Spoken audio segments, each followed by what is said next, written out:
C'est à Berthelot, dans le secteur commandé par le colonel Bijard, que le général de Gaulle a commencé son voyage de 4 jours en Algérie.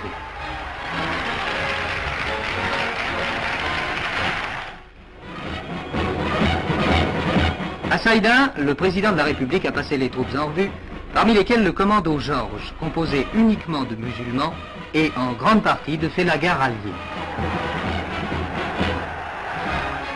De secteur en secteur, le général de Gaulle était 2 jours plus tard à Tébessa, à l'autre extrémité de l'Algérie. En effet, ce voyage, le chef de l'État avait voulu le consacrer dans les zones opérationnelles aux soldats et aux populations regroupées.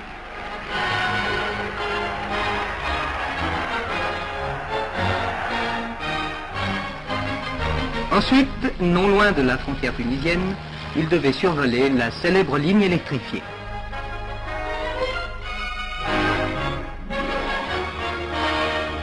Pacification, autodétermination, telles semblent devoir être, à la fin de ce voyage, les lignes directrices de la politique algérienne.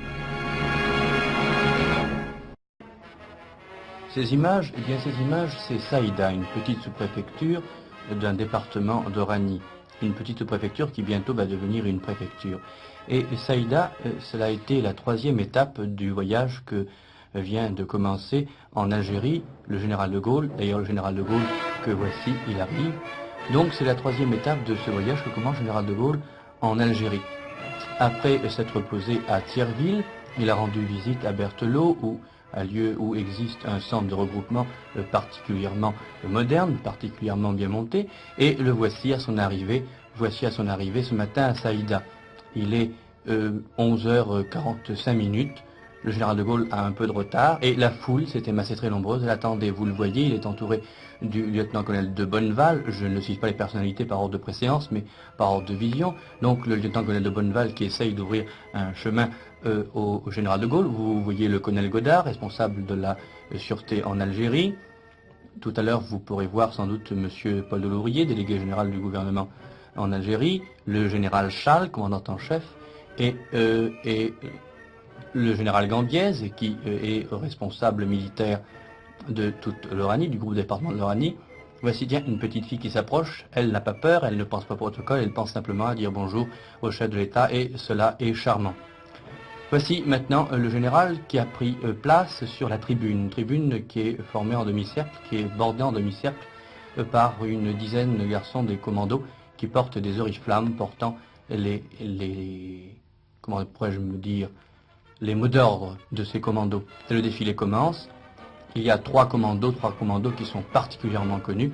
Le commando Georges, qui est uniquement composé de ralliés, de félagars ralliés, et le commando Cobra et le commando Maurice. Le général de Gaulle est immobile dans un strict garde à vous. Il salue ces garçons qui marchent d'un pas souple en chantant des chansons de guerre, en chantant des chansons de marche, mais de ces chansons où malgré tout l'on peut retrouver une trace de jeunesse, de fraîcheur, des chansons qui disent simplement aux femmes qui les attendent, à leur mère, à leurs fiancées, à leurs épouses, ne t'en fais pas, nous reviendrons, la guerre un jour se terminera.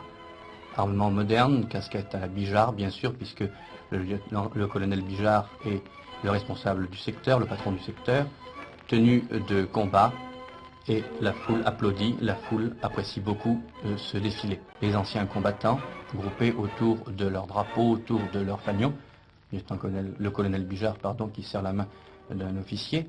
Le colonel Bijard, rappelons-le, porte la cravate de l'ordre de la Libération. Le général de Gaulle inlassablement serre les mains, il pose à chacun les mêmes questions, comment ça va, est-ce que vous êtes content, est-ce que vous avez quelque chose à me dire. Les enfants, bien sûr, sont ses préférés.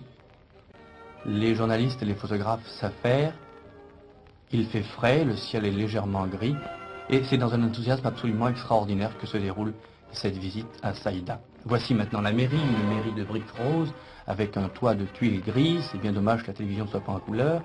Le général de Gaulle pénètre maintenant dans l'hôtel de ville. Il passe un peu une double haie de gardes républicains en grand uniforme. Et le voici qui pénètre avec sa suite sous les voûtes.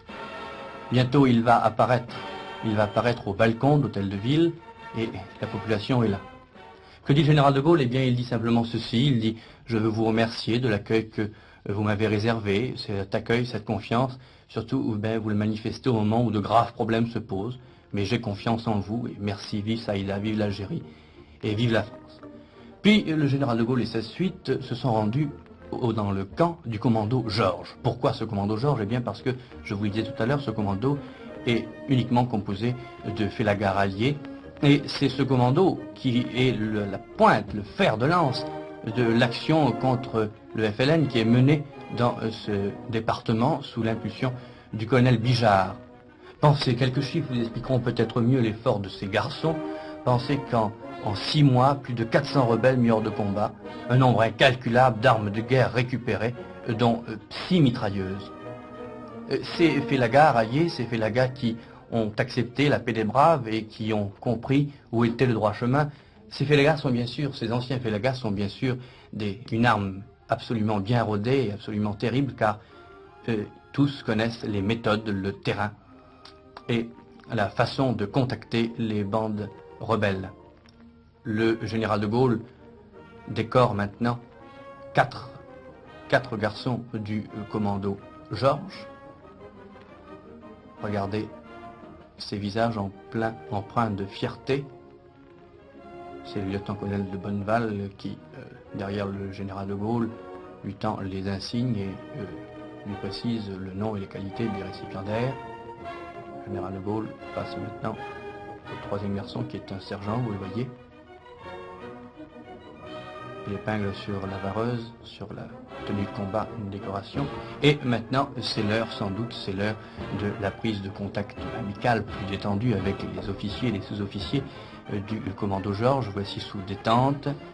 Sous détente, le général de Gaulle, nous reconnaissons aussi le colonel Bijard, et plusieurs tenues camouflées. C'est l'heure du thé, je vous le disais bien, c'est l'heure de la détente. Des jeunes filles des environs sont là, qui tendent au général de Gaulle, à monsieur de Louvrier, que l'on reconnaît, quelques boissons. Dieu qui connaît nos cœurs sera fier de nous, car nous avons su mériter la paix des braves. Cela, eh bien, c'est la devise des garçons du commando Georges. Le général de Gaulle remonte dans sa voiture, une DS décapotable, nous reconnaissons monsieur Guillaumat, un drapeau qui flotte au vent. Le commando Georges, peut-être le symbole de cette action menée contre la rébellion.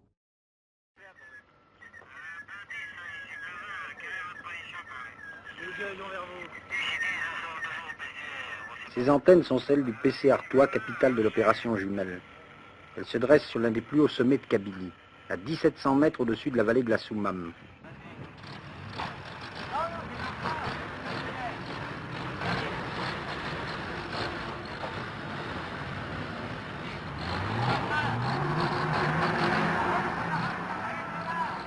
Rien ne manque, ni les avions, ni les hélicoptères, ni les camions, ni les blindés.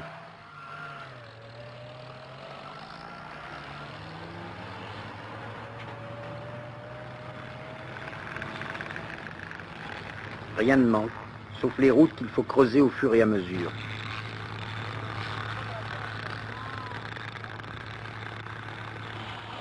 Les camions ne manquent pas pour transporter les hommes, et ce sont les hommes qui souvent doivent les pousser. Finalement, c'est sur les hommes seuls que pèse cette guerre, car 30 000 félagas ont imposé leur guerre primitive à 400 000 soldats d'une armée moderne.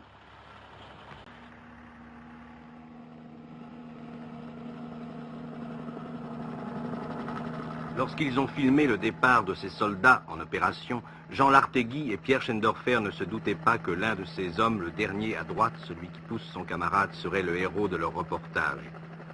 Ce soldat, ce soir, est dans le studio de 5 colonnes à la une.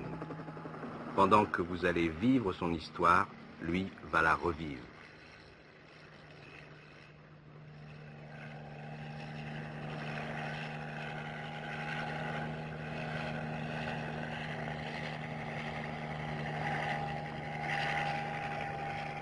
Écoutez-le.